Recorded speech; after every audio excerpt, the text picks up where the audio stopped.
Good evening guys, at now, welcome to my vlog. Char, mag-vlog na po guys. Ang i-vlog ko ngayon ay yung pasalubong na natanggap ko na galing sa Germany.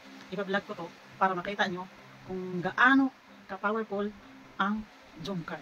Kasi nang dahil sa Jumcar, binibilis din ako.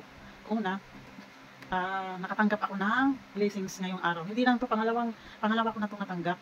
At ngayon, i-vlog ko dahil para nakita ninyo ang para sa Jumcar at para din sa akin. Unahin ko muna ang kay Carla Bells. At nagpasalamat din ako sa nagbigay kay Mami na galing sa Germany. At ito ang para kay Carla guys. Kay Carla at kay Papa Joms. Una, kay Carla. Ito yun ba guys? Yan. Para makita nyo. Yan. Galing pa to sa sa Germany. Tapos, yung pangalawa ay kay Papa Joms, pabango. Ito oh. Yan. Yan. I-vlog ko to para makita nila at makita nang nagbigay din na meron at narating to sa kanila guys. Yan. At ang pangalawa is kay Carla Bells. Ito po. Yan.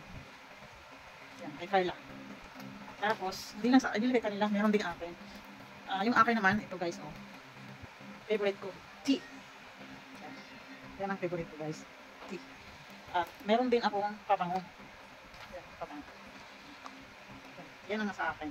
At ang pinaka nagustuhan ko guys is yung bag. Favorite ko talagang bag. Yung bagpack. At binigyan ako kay Mami. Ito yan guys. Bigyan ako ng traveling bag. Ito guys. Traveling bag. Yan. Yan. Alam mo kung bakit para saan yan? Magbakasyon daw ako sa guys? Bicol. Yan. At maraming salamat pala kay Mami na nagbigay ng bag para sa akin. At ayaw nang banggitin yung pangalan niya. Kasi mahiya daw siya eh. Mahiya daw siya. At maraming salamat sa Jumcar. Dahil sa kanila, na-bless din ako. Marami na akong may parating pang blessings para sa akin. Maraming salamat sa mga taong nagtitiwala sa akin at nagsusuporta. I love you all. Hanggang dito na lang. Bye bye guys.